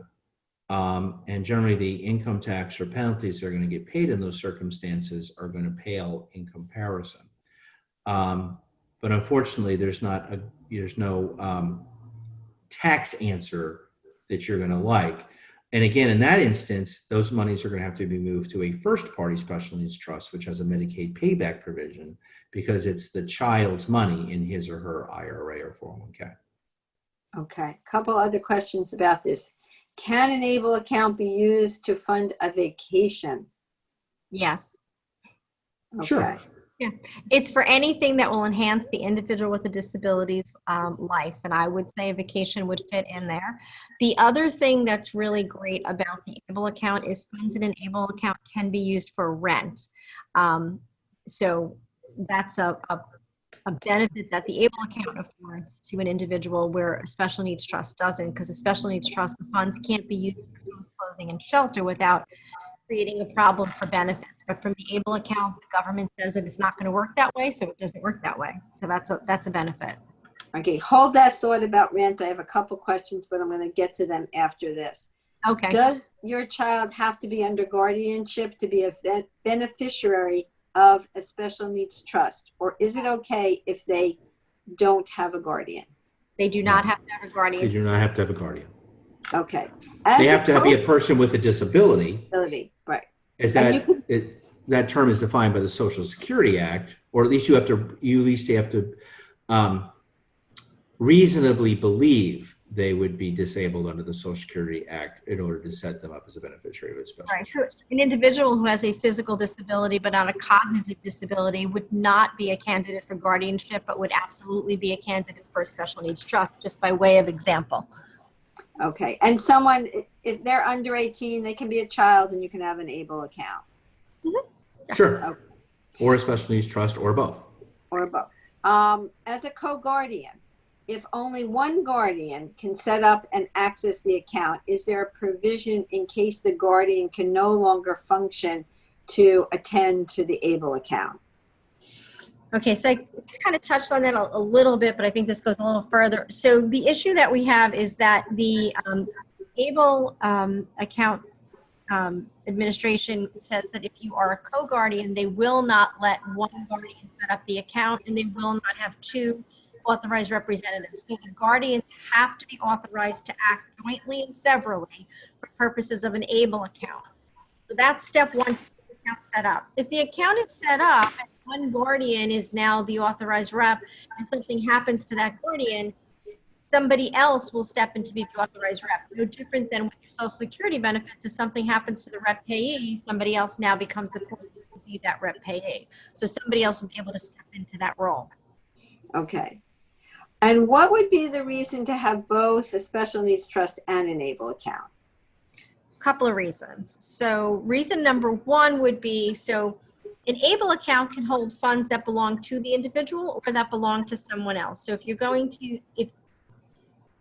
to have a third-party special needs trust, which is being funded from a parent's will through, both when parents pass, You want to have a third-party special needs trust because likely what the parents are leaving to the individual will be more than $15,000 and will not be able to be taken into an ABLE account at one lump sum because you're going to be putting more than that in as your minimum your deposit. ABLE accounts say $15,000 a year is all that can go in. So for that purpose, you definitely need to have a third-party special needs trust. The other thing that's really important is the rent thing that we were talking about just a few minutes ago. So you are able to move money from your third-party special needs trust, or actually any special needs trust, third-party or third-party, into an ABLE account. So if you're setting up an individual and they need to have funds available to them for housing, you can move money from your special needs trust into the ABLE account and then use those funds towards housing. So that would be a benefit, again, of having both of these. A lot of times what we see is an ABLE account is open with funds that belong to the individual. During, parents, everybody's alive. So the child has a uniform gift to minor account that has $10,000 in it. They don't want to spend it down quickly. They put it there, but you still need that special needs trust for when the parents pass. There's a lot of different scenarios, but it does seem that most families can utilize both, and they do have benefits for that. Okay. So I hope we answered, when do you set up a first party special, versus the third party? I think we answered that. All right. Now we have a couple questions about rent, and you're on SSI. How do you do that? Why would you do that? And could it be used for an apartment that's out of state because this particular young adult is at a certificate program, like, one of the colleges or have certificate programs? So can you talk about rent? You talk about rent. I'm trying to put together the facts that just came out in that question. So I think one of the scenarios that was just said was the individual is on SSI, they're in a college program out of state. Can you use the SSI money to help pay their room and board out of state? The answer is yes. Absolutely. SSI is a federal benefit. You can use it anywhere. The individual, even if they're away at college out of state, they're still a resident of where their parent is. So that wouldn't change the amount of their SSI or where they're getting it from. But the bottom line is you can use it for their rent anywhere. That would be totally fine. It sounded like there was something else that was in the beginning. So I think about it, can use the ABLE to pay the out-of-state rent as well, and I would say yes. Yes. Absolutely. Yeah. There's money in your ABLE account, you can do that too. this parent said, I know you get about $200 additional a month, but heard there are obstacles and guidelines to do so. Question. Okay, got That's it. a different issue, yeah. Sorry, my fault. No. No, it's sometimes the questions get answered and we get asked and we give an answer. It has nothing to do with what the question really meant because we think of it a different way. So and of course, under this forum, we can't see like the confused look on the questioner's face either. Okay, so let me read the entire thing. They moved on without my question, answering my question, I think to say, about when would it be appropriate to charge rent for our child? I know you get about $200 additional a month, but heard there were obstacles and guidelines to do so. Could you clarify when it would be appropriate to do so? Also, could it be for an apartment that is out of state my son is using while at a certificate program? All right, so that makes this a whole lot clearer. So what the individual is actually talking about is SSI is a benefit that you'll receive somewhere between $500 and $700 a month. The difference between those two things is what's called a 1/3 reduction for in-kind support. So a child who is living at home, like Tracy does with me, if it is determined that even if she was getting that $700 amount, that she would not be able to pay her own way in the housing situation that we have, Social Security Administration says she's getting in-kind support. In-kind support reduces the amount of her benefit. So her benefit goes from $700 down to $500 approximately. If the child is in an apartment outside of the family's home, that 1/3 reduction piece does not matter anymore, and Social Security needs to be advised of what the living situation is. And then based on factors, more than likely that individual will be bumped up to the 700. I think the other question that was kind of embedded in there was, what if I charge my child rent while my child lives with me? And yes, we have plenty of families who do that. They will charge their child rent. They will have a rental agreement. They submit all of this to Social Security. And then in some cases, I think in most instances, they will get bumped up to that higher number. Different people have different opinions on whether this is something that they want to do or not. So I always caution my clients, if it's something that they want to do, but they do need to remember that rent to them is income to them, and they should probably want to talk to their accountant to see whether they're claiming this and what that does from an income tax perspective before they go ahead and they do this. Because I have had some clients who have done it and then been not happy because of those kinds of outcomes. There's also pieces to this about, what does it mean if the person is renting within the family home, and are they doing their meals separately? There's a bunch of questions that Social Security will ask, and that becomes a personal choice on if you want to go that route or not. So, and Paul, I know you have a different way of looking at that than I do. So. Well, yeah, I do. I mean, you get two lawyers in a room, you're going to get at least 4 different opinions on how to do something, you know. And, you know, I generally say to families, you know, look, if you go down this road, you're going to have to supply a lot more documentation, right?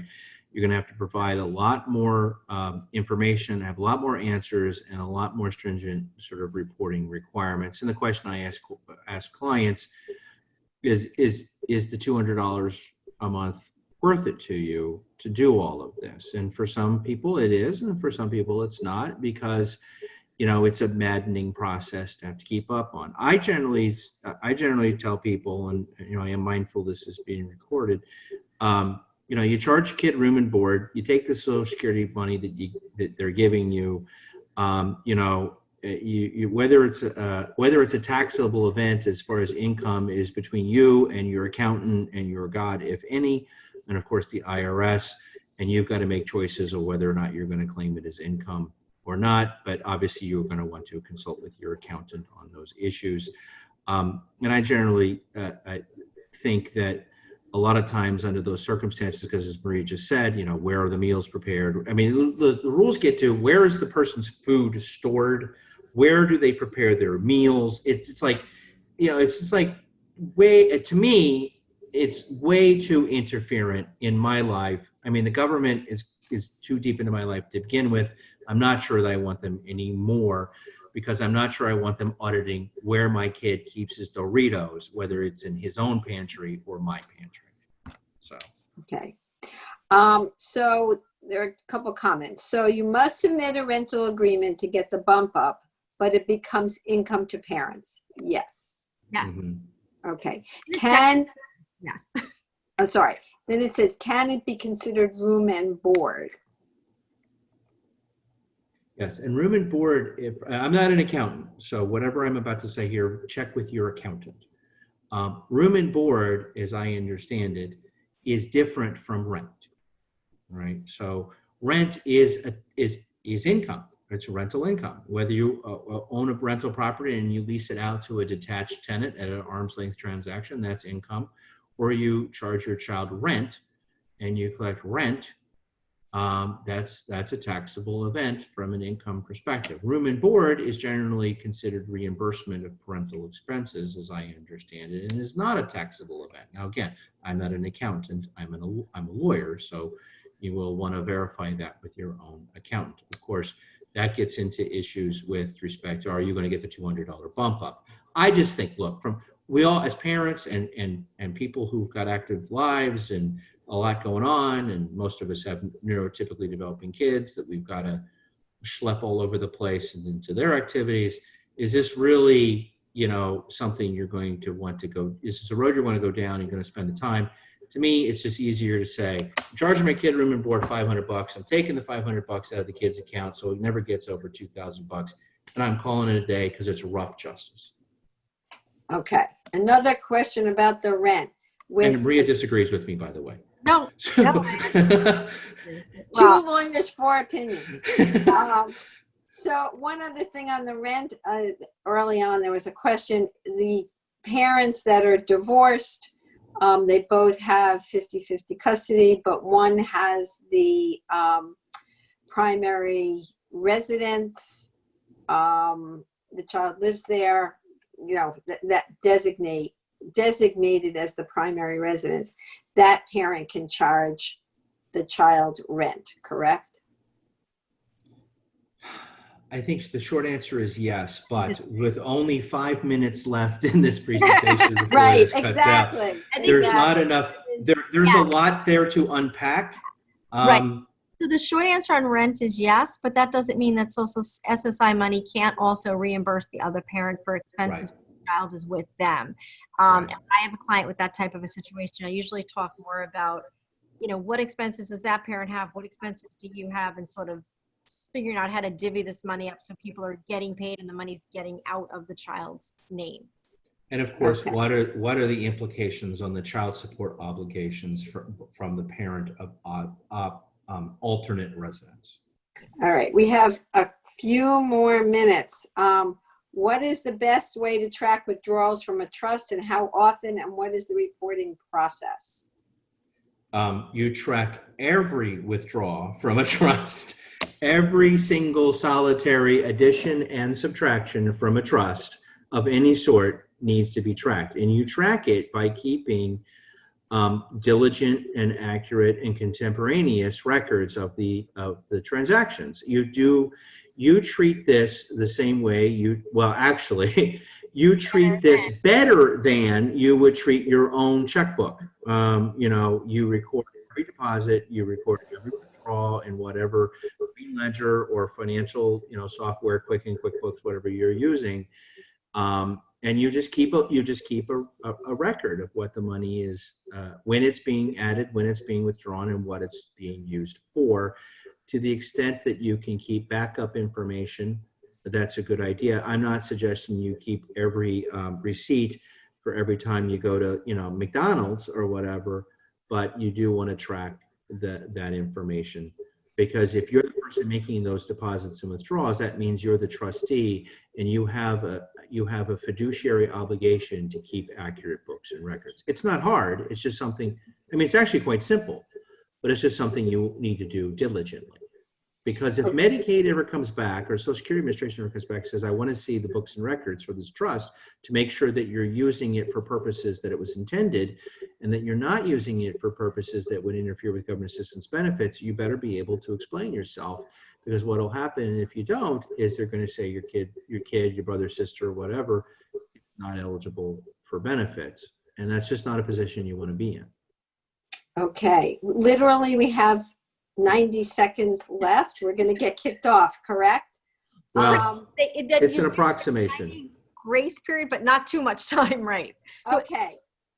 So let me just get to a couple little, they're not little. Are you saying that if you're not charging rent and you do not have to document all that information, therefore making it easier, in your opinion, not to go for the higher amount?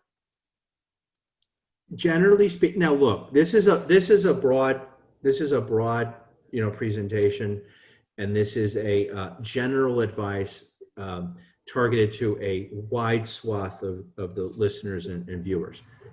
But yes, generally speaking, that's what I say, because it's just often not worth the agita. That being said, that doesn't mean in your particular situation it's worth it, because it might be. Okay, so are you saying also that an adult disabled child who receives SSD contributing to household expenses, food, heat, etc., count as income to parents, or is it only the rent that's income to parents? They're just reimbursing for something that's completely different. So if they're paying $200 a month to the food bill, that's reimbursement. That's not income. If you have an electric bill and they pay 1/3 of it, that's reimbursement, not income. Right. It's straight up rent that you just get X amount every month as rent is considered to be income. Right. Okay. Of course, I like the way this question is starting out. Are you saying that? I feel like I'm being cross-examined. Well, you're a lawyer. There you go. Well, I'm usually the one doing it, not the one receiving it. Exactly. Okay. Let's see. as you said, there's going to be a copy of the slides on your website. Eventually it'll be on the CAPE website as well, along with the presentation itself. So that will be there. People are very happy. Thanking you very much. Two other questions. When should you create the third-party special needs trust? Can a trustee it once you pass, or should you do it while you are alive? Okay. You definitely need to do it when you're alive, because when you're dead, you can't go to see the lawyer to set it up and sign the documents. So you definitely want to set it up before you die. And if you know when that's going to be, you want to come in a few months ahead of time. You can set up oftentimes these trusts, in all seriousness, they're established, they're set up, parents execute the agreements, and they may remain unfunded for decades. Yes. Okay. What is the best way to transfer money in a 401k to a special needs child upon the death of a parent and the special needs child has a neurotypical sibling? So In a trust. Into a trust. Portion into the trust. Okay. And you can put the beneficiary designation on the instrument itself. Right. Okay. I hope my child is fully dependent upon me, living at home and receiving full-time hands-on care from me. When she begins receiving Medicare and Medicaid, will I still be able to claim her as a dependent on my tax return? Yes. Okay. I think, folks, I apologize if I didn't get to your question. I think I did. There was They come fast and furious, don't they, Lynn? They come fast and furious, and then they go up, and you have to keep scrolling. Right. Right, you're reading the question, another question pops up, and whoop, there goes the question. Right. Like I can't. Okay, this one woman, person said, I applied for the CARE Act so I can stay home with my autistic son. How long can I stay with him at home because schools are not open for extended school year? I don't know if you know the answer to that. Yeah, that's an employment and labor attorney's question. All I know is I do know that there are rules around that, and if you cannot go to work, even if your employer is open, because you have to care for a child or dependent, you are entitled presently from an employment perspective to additional protections and additional time off. But I don't know what Maria, I don't think you do either. We don't know what the details of that are. Okay. So. I think we got, just what I thought. Okay. Can you Just when you please thought it was safe to explain? go back in the water. That's right. Can you please explain the non-DAC eligibility to get Medicare? Oh, so the DAC status. Non-DAC status. Non-DAC. I think they're blending concepts. Non-DAC status to get Medicare. That's a blending of concepts. Yeah, but non-DAC doesn't get you. So the way that you would get Medicare is if you're receiving a Social Security benefit based on a parent's work history, either because the parent is receiving SSDI or has retired and is receiving their retirement benefit. And the Or on your own, right? Well, Or on your own if you're of a certain age. right. So then the 24 months after receiving on a parent's work history, then you would receive Medicare, but that makes you a DAC, not a non-DAC. A non-DAC is a DDD concept. Yeah, it's a DDD concept. It's not even, there's no legal status about it. Sometimes they call it a non-DAC DAC, which means in DDD land, where there is no legal status of being a non-DAC DAC. It's just a policy of the division, which basically says, if you can't be eligible for Medicaid for whatever reason, there are some quirky circumstances where a person can't be eligible for Medicaid under any of those 4 paths that we mentioned before, then the division will still provide services to you despite their general statement that they won't provide services to you if you're not Medicaid eligible. They'll go ahead and provide services to you anyway as a non-DAC DAC. Okay, last question. Is a supplemental needs trust the same as a special needs trust? Yes. Different practitioners use different terms. Some practitioners use the term supplemental benefits trust or supplemental needs trust to refer to a third party special needs trust. I generally call them first party and third party because I think it helps people track more readily and conceptualize easier where the money's coming from. So lawyers like to use a lot of different terms for things to confuse you because it gives them the power and not you. And we generally like to make you, the consumer of information, fully knowledgeable because our egos aren't that big. And on that, oh, wait, what is DAC benefit offset by earned income? Well, earned income, as a DAC, you have to remain otherwise eligible for Medicaid. Right. Right. So all the income and resource limits still apply as a DAC. So if you have earned or unearned income, it will, over those numbers that we were talking about at the beginning of the presentation, will affect your DAC status. Okay. This is the last question. I've heard that before. I know. Can I place the stimulus check in my account, not in my son's account over the top? So that, I guess, can I place the stimulus check in my account, not to put my son's account over the top? That's the question. Now, remember, you have 12 months. You have 12 where it months doesn't count. Where it doesn't count. Right. So there's not really a need to do that. I would generally also counsel against commingling of funds that belong to the child with yours, unless you're using it to reimburse yourself for expenses that you've laid out. Like if you bought the mattress, if you bought the iPad, if you bought the laptop, on your own credit card, and you're reimbursing yourself, and you can track that, then that's a different story. Okay. I want to thank you, Maria and Paul, for this awesome, awesome workshop. My head is spinning, and I have heard a lot of this before. But every time I learn something new, and this was fabulous. I know your contact information, you guys are so generous with your time, your volunteer time, the time you give back to the community, the time that you give to all these 123 parents on this call, on this webinar. So thank you from the bottom of my heart. And you are regulars. You always have a home at the Cape Center. Thanks. We'll be up in a couple hours. We'll just move right in. Yes, thanks. I'll be sleeping. So, thank you, everybody, for being here, and we look forward to seeing you again. So, all right, everybody, stay safe. Stay safe when you travel back. Thank you. All right. Bye bye. Bye bye. Wave, everybody. Bye. Love it.